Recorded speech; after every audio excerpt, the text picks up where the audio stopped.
Hello everyone, welcome to class 12 physics classes. आज की video का टॉपिक है Coulomb's law in vector form. हम कूलम्स लॉ को कैसे वेक्टर फॉर्म में रिप्रेजेंट करेंगे। तो कूलम्स लॉ होता क्या है, अगर दो चार्जेस हैं Q1 Q2, उनके बीच का डिस्टेंस R है, तो इसमें एक फोर्स लगता है जिसकी वैल्यू होती है F equals to 1/4πε0 Q1 Q2 upon R square. ये कूलम लॉ है। अब हमने इसको वेक्टर फॉर्म में बदलना है।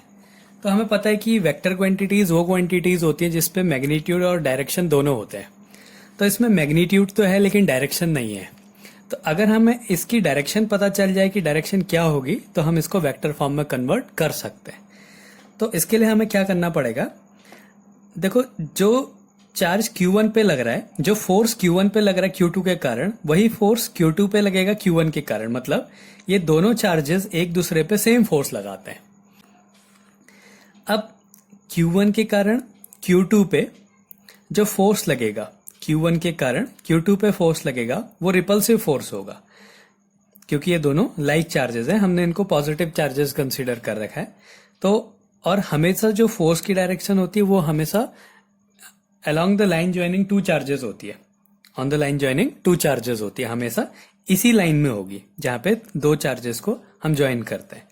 तो यहाँ पे फोर्स हो गया इस डायरेक्शन में F on 1/2, ये हो गया फोर्स ऑन 1/2। ऐसे ही इस Q1 के कारण जो Q2 है उसकी फोर्स की डायरेक्शन ऐसी होगी।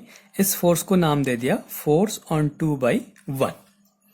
ये तो हो गई फोर्सेस की डायरेक्शन। अब हमने इसमें जो डिस्टेंस है उसकी डायरेक्शन बनानी पड़ेगी। तो R12 distance up to 1 from 2, distance up to 1 from 2, ये डायरेक्शन है। तो इसका जो R12 यूनिट वेक्टर होगा उसकी डायरेक्शन इधर होगी।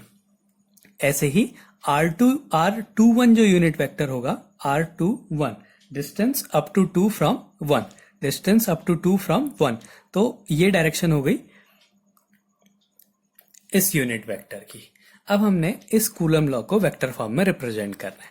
तो vector F equals to 1 magnitude यही रहेगा 4πε0 Q1 Q2 upon R square, और इसका यूनिट वेक्टर क्या है, R12 कैप, R12 कैप। ये यूनिट वेक्टर है और ये कौन सा फोर्स लग रहा है, F12, फोर्स ऑन 1/2। अब हमें पता है कि जो A कैप होता है, A cap equals to vector A upon mod A होता है। तो हम यहाँ पे इस A कैप को लिख सकते हैं F12 equals to 1/4πε0 Q1 Q2 upon R12 लिखे, स्क्वायर है, ये मैग्नीट्यूड है, तो R12 लिखे या R21 लिखे, वो मैग्नीट्यूड सेम रहेगा। तो इसको हम R12 लिख दे रहे हैं स्क्वायर। R कैप को लिख दिया vector R12 upon mod R12। तो F12 equals to 1/4πε0 Q1 Q2 upon R12 का whole cube into R12 vector. एक फॉर्म ये है जिसमें R कैप है और एक फॉर्म ये है। ऐसे ही सिमिलरली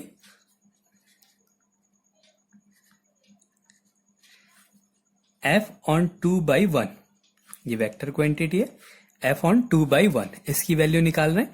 तो मैग्नीट्यूड वही रहेगा 4πε0 Q1 Q2 upon R up to 1 cube upon R21, distance up to 2 from 1। ये एक कंडीशन है जब हमें सीधे सीधे दो चार्जेस दिए हैं और उनके बीच की डिस्टेंस दी है, तो हम इस तरीके से उसका वेक्टर फॉर्म बना सकते हैं। एक दूसरा तरीका होता है जब हमें पोजीशन वेक्टर दिए होंगे, ये एक केस है। अब दूसरा केस देखो, जब हमें पोजीशन वेक्टर दिए हैं, माना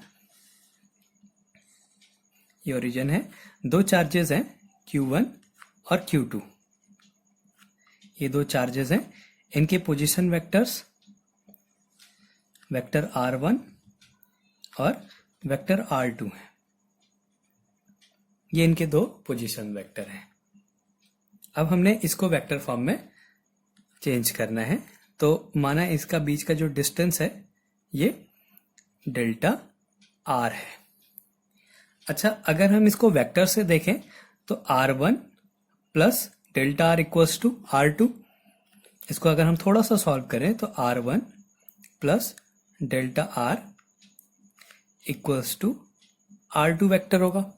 अगर हम यहाँ से डेल्टा R की वैल्यू निकालें, delta R equals to R2 minus R1, तो डेल्टा R की वैल्यू हो गई R2 माइनस R1 वेक्टर।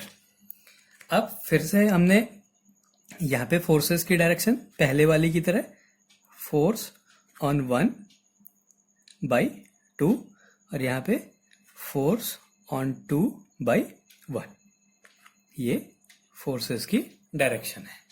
अब देखो F12 इक्वल्स टू मैग्नीट्यूड वही रहेगा 1/4 pi epsilon nought Q1 Q2 upon distance का स्क्वायर। डिस्टेंस क्या है? R2 minus R1।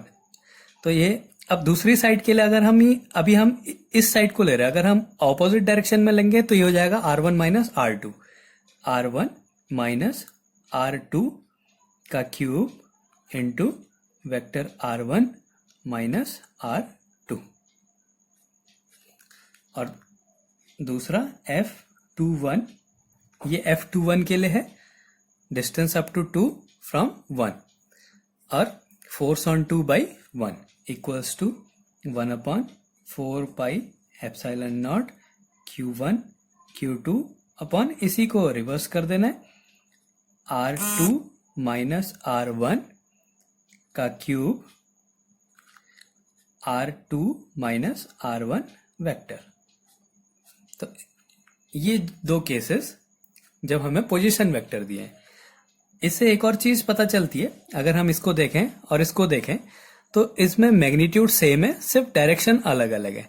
तो हम इन दोनों से ये बता सकते हैं कि जो फोर्स ऑन 2/1 है वो इक्वल होगा और ऑपोजिट होगा फोर्स ऑन 1/2 के।